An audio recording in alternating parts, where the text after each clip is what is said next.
총리께서 함께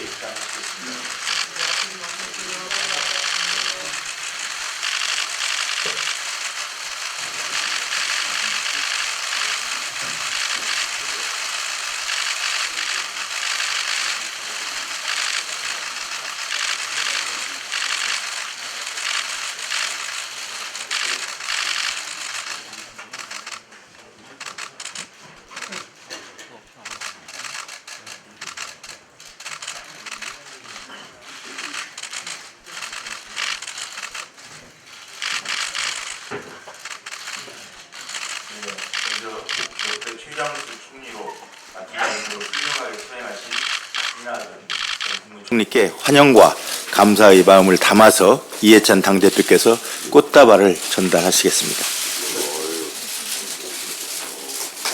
네, 박수로 환영하겠습니다.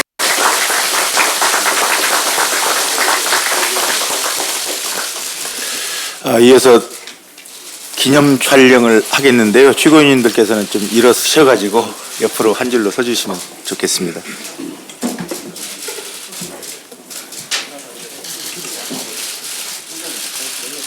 같이 오시죠. 사무총장도 두 분도 오시죠. 네, 제가 더불어민주당 하겠습니다. 그럼 화이팅 해주십시오. 더불어민주당. 화이팅!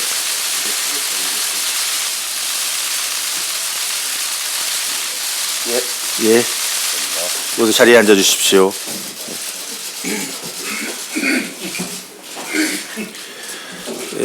먼저 이해찬 당대표님의 환영 인사 말씀이 있겠습니다. 예, 오늘 이 자리에 이낙연 전 국무총리께서 2년 8개월 만에 총리 역할을 잘 하시고 시정으로 돌아오셨습니다. 문재인 정부의 초대 총리로서 안정적인 국정 운영에 헌신하시고 민주화 이후 최장수 국무총리 기록을 세우셨습니다. 어제 말씀을 보니 백수다운 백수를 못하시는 것에 대해서 아쉬움을 표하셨는데 이번 총선이 워낙 중요하다 보니 좀 쉬시라고 말씀을 못 드리고 당으로 모셨습니다. 국무총리 경륜과 지식, 경험을 바탕으로 당의 복귀에 역할을 해 주실 텐데 저희 당으로서는 아주 천군만마를 얻은 느낌입니다. 국무총리를 지내신 분은 당에서 상임 고문으로 모시게 되는데 곧 선거대책위가 발족하면은 더 핵심적인 역할을 해 주실 것을 기대합니다. 우리 당원과 국민은 이낙연 총리님의 헌신을 결코 잊지 않을 것입니다.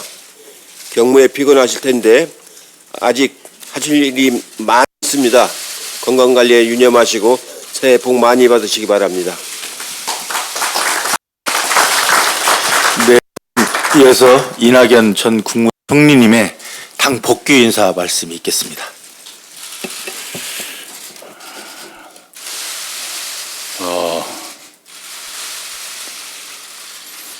세계 최고위 화동으로부터 꽃을 받았습니다. 네, 감개가 무량합니다. 지사와 총리로 일하면서 떨어져 있던 당에 6년 만에 돌아왔습니다. 부족한 저를 따뜻하게 맞아주신 존경하는 이해찬 대표님을 비롯한 동지 여러분께 감사드립니다. 앞으로 저는 매사 당과 상의하면서 제가 해야 할 일, 할 수 있는 일 충실히 해나가겠습니다. 감사합니다. 네, 어느 분은 이낙연 총리께서 복당하시는 거 아니냐고 이렇게 말씀하시는데 복당이 아니고 복귀입니다. 그동안에 직책 당비를 아주 빠짐없이 꾸준히 내셨다는 말씀을 제가 드리겠습니다. 그러면 이낙연 전 총리 복귀를 다시 한번 환영하고요. 이것으로 총리님 복귀 환영 행사는 마치도록 하겠습니다. 고맙습니다.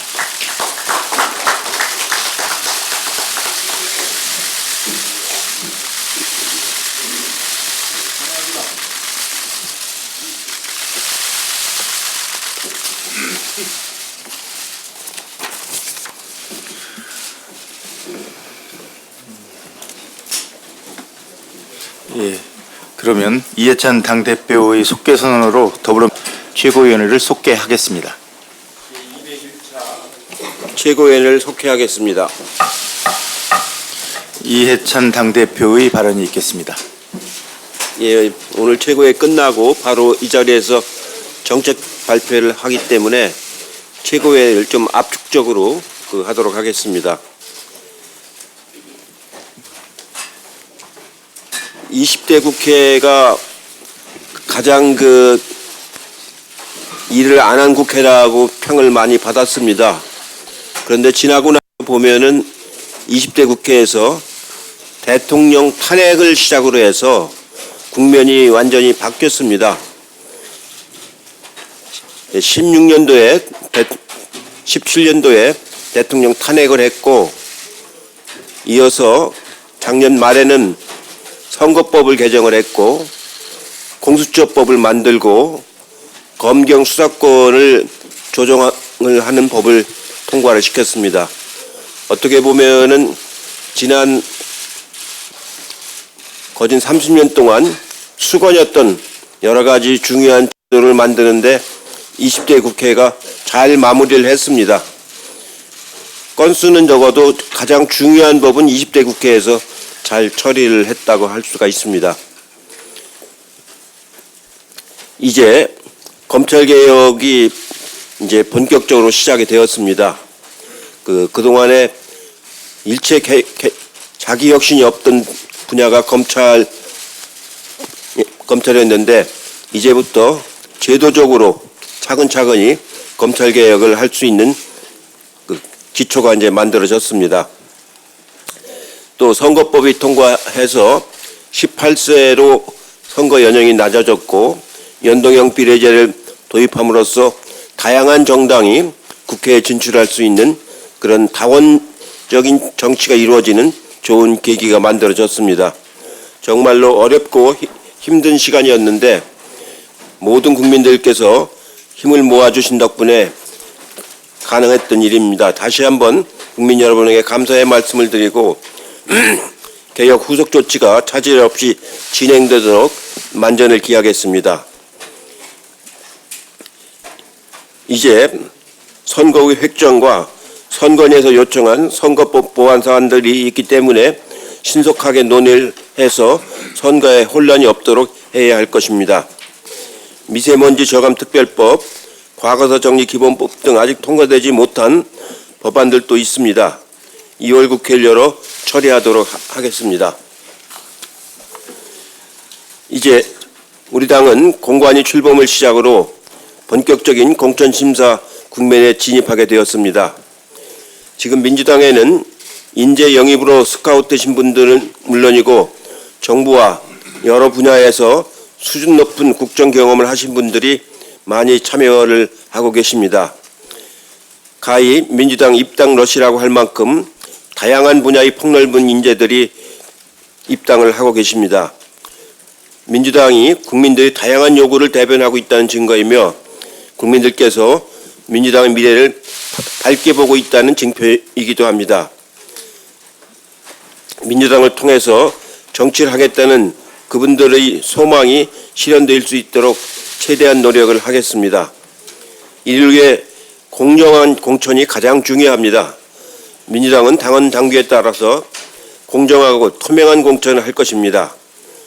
정부와 여러 분야에서 경험하신 분들을 비롯해 어떤 경우에도 특혜나 차별이 결코 없을 것입니다.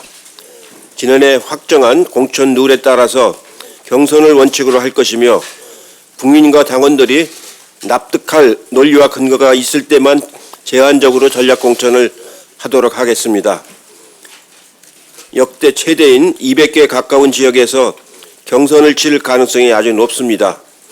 본격적인 공천 심사도 객관적이고 공정하게 이루어지도록 최대한 노력을 하겠습니다. 고맙습니다. 네, 이어서 이인영 원내대표의 발언이 있겠습니다. 예, 우선 이낙연 총리님의 당복귀를 진심으로 환영합니다. 문재인 정부가 인수위도 없이 출범했던 어려운 상황에서 내각을 안정적으로 이끌고 국정 전반의 성과를 만들 수 있는 초석을 다진 것은 총리님의 덕이 컸습니다. 총리님께서 촌철살인의 답변으로 사이다 총리라는 별명도 얻으셨지만 늘 겸손함을 잃지 않는 공직 자세로 국민의 큰 신망도 함께 얻으셨습니다. 역대 최장수 총리를 마치고 이제 당에 복귀하는 만큼 우리 당의 총선 승리에 큰 역할을 해주실 것을 요청드립니다. 아울러 정세균 총리님의 취임에 큰 응원의 메시지를 보내드립니다. 책임 총리를 넘어서 협치의 총리가 되어주시고 또 정쟁을 넘어 우리 정치 전반이 민생과 경제에서 성과를 낼 수 있는 멋진 총리가 되어주실 것이라고 확신합니다. 국회를 대표하고 야당과의 소통력이 돋보이는 이런 측면이 강점이 되고 또 실물 경제와 산업부 장관으로서 경제정책을 직접 운영해 보셨던 이런 돋보이는 경륜들이 우리 국민에게 큰 기대와 희망을 불러오고 있습니다. 최고의 성과를 만들어 주시기를 부탁드립니다. 이제 임시회의 회기가 모두 끝났습니다. 그러나 아직도 처리해야 할 민생 법안들은 많이 남아 있습니다. 민주당은 더욱 겸손한 자세로 첨예한 개혁 입법 처리 과정에서 미처 본회의에서 상정하지 못하고 또 의결하지 못했던 민생 입법은 없는지 다시 확인하고 신속히 처리할 수 있도록 각별히 살피겠습니다. 민생 법안 하나하나는 모두 우리 국민의 삶에 직접적인 영향을 미치는 소중한 법안들입니다. 20대 국회가 끝나는 날까지 민생 법안을 하나라도 더 처리함으로써 국민의 삶이 불편을 겪지 않도록 신발끈을 더 단단히 묶겠습니다. 모든 야당에도 요청드립니다. 새해 들어서 우리 경제가 조금씩 개선되는 조짐을 보이고 있습니다. 이런 때일수록 경제 회복의 온기가 우리 국민의 삶 구석구석까지 전달될 수 있도록 국회가 입법에 최선을 다해야 합니다. 21대 총선이 3개월 앞으로 다가오면서 각 당이 본격적으로 총선 준비에 돌입하는 상황입니다. 총선 준비 때문에 민생이 뒷전으로 밀려서는 안 됩니다. 법사위와 상임위에 계류된 법안 가운데 시급한 민생 법안은 없는지 함께 살펴보고 조속한 통과를 위해 함께 노력해 주시길 부탁드립니다. 이해찬 대표께서도 말씀하셨습니다만 미세먼지 관리 특별법 그리고 그 외에 금융소비자보호법, 지역상권 상생법, 과거사법 등 법사위에 계류 중인 주요 법안에 대해서 빠른 심사를 요청드립니다. 아울러 가맹사업 대리점 또 하도급 거래 공정화법, 소상공인 보호법 등 서민과 소상공인을 위한 법안 처리에도 최선을 다해 주실 것을 부탁드립니다. 20대 국회가 유종의 미를 거둘 수 있도록 자유한국당을 비롯한 야당의 협력을 거듭 부탁드리겠습니다. 어려운 경제 여건에도 지난해 일자리 상황은 크게 개선되었습니다. 오늘 아침에 통계청이 발표한 2019년 고용 동향에 의하면 일자리는 연간 30만 1000명이 증가해서 9만 7천 명 증가했던 그 지난해에 비해서 3배 이상 개선되었고 당초 목표치로 했던 15만 명에 대해서도 2배 이상 늘어났습니다. 고용률은 60.9%로 전년 대비 0.2% 포인트 상승했습니다.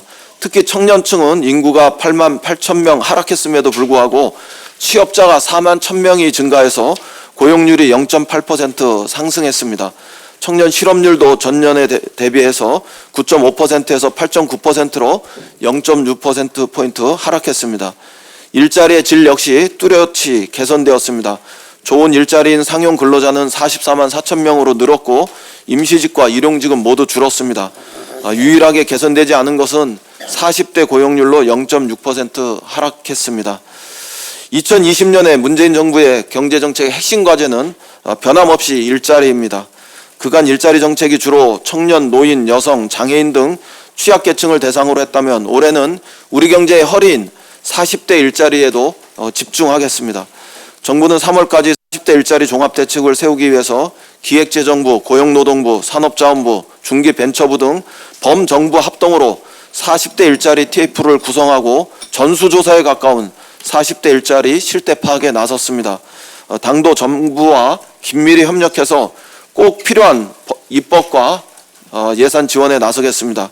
2020년 새해에는 일자리 사정이 한결 나아지고 또 체감할 수 있는 전환점이 될 수 있도록 당정이 최선을 다하겠습니다. 이상입니다. 네, 다음 박주민 최고위원의 발언이 있겠습니다. 예, 베트남전이 한창이었던 1965년 미국 중서부 아이오와주의 데모인이라는 도시에 중학교와 고등학교를 다니던 13살 메리 팅커, 15살 존 팅커, 16살 에크하르트는 미국의 베트남전을 반대하는 의미로 검은색 완장을 차고 등교할 계획을 세웠습니다. 이 계획을 미리 알게 된 교장은 검은 안장을 두른 채 학교에 오게 된다면 징계를 하겠다고 선언을 했습니다. 그렇지만 이 학생들은 계획대로 검은 안장을 두른 채로 등교를 했고 결국 이 학생들에게는 등교 정지 조치가 내려졌습니다. 이 학생들은 학교 측의 이런 조치가 부당하다며 법원에 소송을 제기했고 결국 연방대법원은 학교 측의 징계가 부당하다라고 판결을 했습니다. 이 판결에서 연방대법원은 헌법적 권리에 대한 신중한 보호가 학교보다 더 중요한 것은 없다. 나라의 미래는 권위적인 선택이 아니라 수많은 말들로부터 진실을 발견하는 사상의 건강한 교환의 폭넓은 노출을 통하여 훈련된 지도자들의 좌우된다라고 하였습니다. 또한 교실에서, 식당에서, 교정에서 한 다수의 다른 사람 관점과 다른 어떤 말이 논쟁을 일으킬 수 있고 혼란을 초래할 수 있다. 그러나 미국 헌법은 이런 위험성을 감수해야 한다고 선언하고 있으며 미국 역사는 미국의 국력, 미국인의 독립성과 활력의 바탕이 바로 이런 모험적인 자유, 즉 개방성이라고 말하고 있다라고 선언했습니다. 이 판결을 소위 팅커 판결이라고 부르는데요. 이 판결은 학생의 인권 그리고 민주사회에서의 교육의 본질 등을 다룬 것으로 유명하고 이후 미국 교육에 많은 영향을 미쳤습니다. 지난 12일 선관위는 문희상 국회의장과 각 교섭단체 대표 등의 공문을 보내서 초등, 중학교에서 예비후보자 명함 배부 금지 여부, 초등, 중학교에서 연설 금지 여부, 초등, 중학교에서의 의정보고의 개최 금지 여부 등에 대한 보완이 필요하다라는 의견을 제시했습니다. 선관위가 가지고 있는 우려 충분히 이해되는 부분이 있습니다. 그렇지만 이 논의가 자칫해서 헌법이 보호하고 있는 표현의 자유의 가치, 민주시민으로서의 자질을 향상해야 한다는 교육기본법상 교육 이념, 이번에 이루어진 선거연령 하향의 취지 등을 무색하게 만드는 것이 되어서는 안 될 것입니다. 균형 잡힌 논의가 이루어질 수 있도록 노력하겠습니다. 대통령님이 신년 기자회견에서 검찰 역시 검찰개혁의 주체다라는 말씀을 또 하셨습니다. 작년 9월 27일 날 고민정 대변인을 통해서 그리고 9월 30일 날 조국 전 장관으로부터 업무 보고를 받으면서 같은 취지의 말씀을 하신 바가 있습니다. 당연한 말씀입니다. 어제 윤석열 검찰총장은 부장검사 승진 대상자를 상대로 한 강연에서 우리도 바꿀 것은 많이 바꾸어 가야 한다라고 이야기했다고 합니다. 이것 역시 당연한 이야기입니다. 당연한 이야기들이 더 이상 화제가 되고 논란이 되어서는 안 될 것입니다. 이를 위해서 검찰은 입법을 통한 개혁 이외에 검찰 스스로 할 수 있는 수사관행 개선 등에 더욱 박차를 가해 주시길 바라겠습니다. 이것 역시 당연한 당부입니다. 검경 수사권 조정을 통해 경찰의 권한과 책임이 매우 커졌습니다. 이에 따라 경찰도 달라져야 한다는 이야기가 많이 나오고 있습니다. 사실 검경 수사권 조정 관련 법안 수정안을 만드는 과정에서도 자치경찰의 도입 및 확대 등 경찰개혁의 필요성에 대해서 많이 이야기를 나누기도 했었습니다. 수사구조의 개편 등을 마무리하기 위해 이제부터 경찰개혁에 대한 논의도 시작해야 할 것입니다. 20대 국회에 남아있는 시간이 짧다고는 하지만 경찰개혁에 대해서는 이미 야당들과 많은 이야기를 나누었고 일정 정도 공감대를 형성하였기에 20대 국회 내에서도 충분히 개혁의 성과를 낳을 수 있다고 기대합니다. 야당도 경찰개혁에 대한 논의에 적극적으로 나서주실 것을 바랍니다. 이상입니다. 박광원 최고위원의 발언이 있겠습니다. 네, 검찰개혁의 바탕에는 확실한 변화를 갈망하는 국민의 힘이 있습니다. 지치지 않고 힘을 주신 국민 여러분께 머리 숙여 감사드립니다. 민주당은 더 겸손한 자세로 끈기 있게 국민이 명령한 길을 갈 것입니다.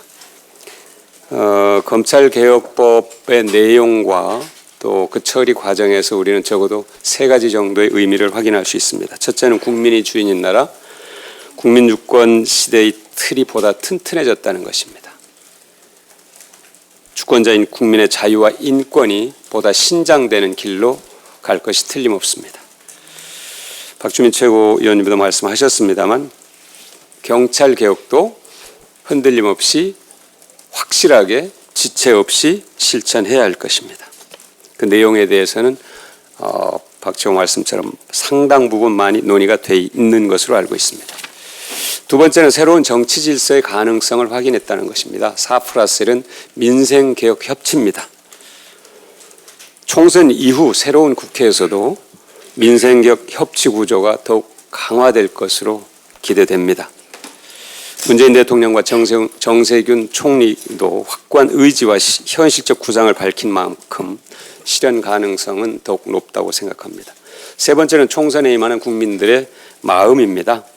개혁의 열망이 국회를 향하고 있습니다. 국민 위에 군림하는 권력기관을 용납하지 않은 것처럼 국민을 외면하는 정치, 국민에게 고통을 주는 정치를 국민들은 더 이상 용납하지 않을 것입니다. 국민들은 이번 총선을 나라다운 나라를 만들기 위한 나라의 기틀을 새롭게 짜는 선거로 결심하고 독한 마음으로 심판을 기다리고 있다고 봅니다. 이인영 대표님, 원내대표님 말씀하셨습니다만 지난해 고용동향 결과가 발표됐습니다. 일자리의 양과 질이 함께 개선된 것을 확인할 수 있습니다. 양적인 면에서 15살 이상 고용, 그리고 15살에서 64살 죄송합니다. 15살에서 64살 사이의 고용량이 대폭 늘었습니다. 다음으로 질적인 면에서 상용 근로자 증가폭, 상용 근로자 비중, 고용보험자 가입자 수, 고용보험 가입자 수, 그리고 저임금 노동자 비중, 또 임금 근로자 5분위 배율, 임금 노동자 평균 노동시간 모든 지표가 개선됐습니다. 다만 성과만을 강조하면서 아픈 부분을 가리려고 하는 것은 아닙니다. 얘기하고자 하는 것은 문재인 정부를 공격하기 위해서 이렇게 뚜렷한 성과조차도 왜곡하고 폄하하는 일은 바람직하지 않다. 그리고 궁극적으로 국민의 동의를 얻기 어렵다 하는 점을 말씀을 드립니다. 이낙연 국무총리의 복귀를 진심으로 환영합니다. 앞으로 국무총리로서 해오셨던 것처럼 국민들을 위해 더불어민주당에서도 크게 쓰일 것으로 기대합니다. 감사합니다. 네, 다음 서른 최고위원의 발언이 있겠습니다. 중앙선관위가 자유한국당이 추진 중인 비례자유한국당 명칭 사용을 불허하자 자유한국당은 이름은 얼마든지 있다면서 위성정당 창당을 계속 추진하겠다고 합니다.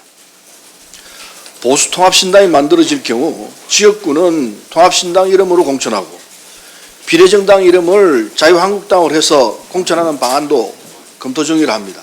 역시 꼼수입니다. 자유한국당의 비례정당은 이름을 바꾼다고 허용할 수 있는 문제가 아닙니다. 안맹이가 없는 껍데기 정당, 유령 정당이기 때문입니다. 지금은 자유한국당 당직자로 변경 등록된 비례자유한국당 창준희 대표는 자유한국당 당직자의 부인이었고 창당 자금은 자유한국당 사무처 직원들이 조달한 데서 알 수 있듯이 자유한국당이 이름만 빌린 선거용 차명정당입니다. 선거가 끝나면 없어질 정당입니다. 이런 위장창당은 묘수가 아니라 정치개혁을 바라는 국민의 염원을 무력화시키는 불법행위입니다. 위장전입과 위장이혼이 법에서 허용되지 않듯이 위장창당도 당연히 용인될 수 없습니다. 민심 앞에 묘수는 없습니다. 꼼수는 통하지 않을 것입니다. 불법은 심판받을 것입니다. 정정당당한 자세로 정도를 그을 때만 민심을 얻을 수 있을 것입니다. 이상입니다. 김혜영 최고위원의 발언이 있겠습니다. 국토부는 공기업 등 공공기관 신설 시 혁신도시 등 지역에 우선 입주하도록 하는 방안을 검토하고 있는 것으로 알려졌습니다. 국토균형 발전을 위해 타당한 방안입니다. 다만 신설되는 공공기관뿐만 아니라 기존의 공공기관 또한 그 기능상 수도권에 있어야만 하는 기관이 아니라면 지역으로 이전하는 것이 필요합니다. 출생률 저하와 지역의 소멸 위기가 심각한 수준입니다. 수도권 집중이 심화될수록 출생률 저하와 지역의 소멸 위기는 더욱 가속화될 것입니다. 시간이 많지 않습니다. 국토부는 대한민국의 지속 가능을 위해서 2차 공공기관 이전 문제를 좀 더 적극적인 의지를 가지고 추진할 것을 촉구합니다. 이상입니다. 네, 다음 남인순 최고위원의 발언이 있겠습니다. 네, 그동안 유치원 3법의 통과를 위해서 응원해 주셨던 전국의 학부모님들과 그리고 또 유치원 현장에서 그 교육자의 입장에서 아이들 교육만 바라보고 애써주셨던 유치원 원장님들께 감사를 드립니다. 앞으로 그 에듀파인 적용 과정에서 발생되어질 수 있는 여러 가지 애로점들은 저희가 충분히 의견을 청취를 하고 앞으로 소통하면서 잘 정착하도록 저희 당에서도 지원을 하겠습니다. 예, 민생 법안이 아직도 산적해 있습니다. 20대 국회 임기가 얼마 남지 않았는데 가습기 살균제 피해자 구제를 확대하기 위한 가습기 살균제 피해 구제를 위한 특별법, 고농도 미세먼지를 효과적으로 대응하기 위한 미세먼지 저감 및 관리에 관한 특별법, 과거사 진실규명을 위한 진실화해를 위한 과거사 정리 기본법, 아동학대 조사를 공공화하기 위한 아동복지법, 이런 민생 관련한 법안이 여전히 계류 중인 것이 1만 5천 건에 달한다고 합니다. 이제 정말 시간이 얼마 남지 않았습니다. 20대 국회는 마지막까지 최선을 다해서 유종의 미를 거둬야 합니다.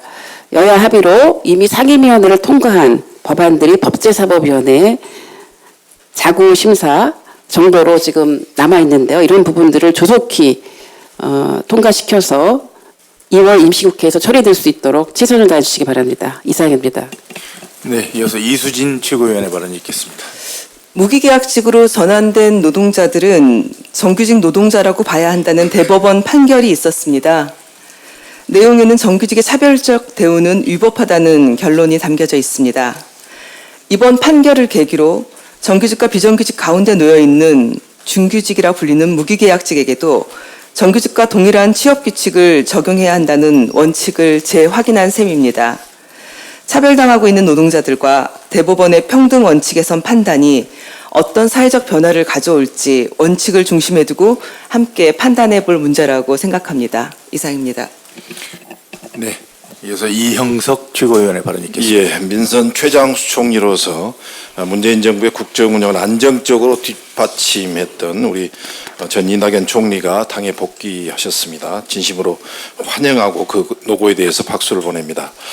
지난 13일 선관위는 비례유사 정당은 기존 정당과 구분되지 않아서 그리고 민의를 왜곡할 수 있고 정치적 가치를 내포하지도 않았다 이렇게 해서 비례유사정당 명칭 사용을 불허했습니다. 선관위의 선택은 대단히 올바르고 당연한 결과이다 이렇게 생각을 합니다. 하지만 이러한 선관위의 결정에도 불구하고 방금 언급이 있었습니다마는 자유한국당은 비례정당 후보 이름은 아직도 많다 이렇게 이야기하면서 아직도 비례위성정당 창당 의지를 포기하지 않고 있습니다. 자유한국당은 더 이상 민주주의에 반하는 꼼수 위성정당을 설립하려는 의도를 철회하고 정정당당하게 유권자의 선택을 받을 수 있는 공당의 모습을 이제는 좀 보여주시기 바랍니다. 이상입니다. 네, 그럼 이상으로 모두 발언을 마치고 회의를 비공개로 전환하겠습니다. 언론인 여러분들께서 협조해 주시기 바랍니다.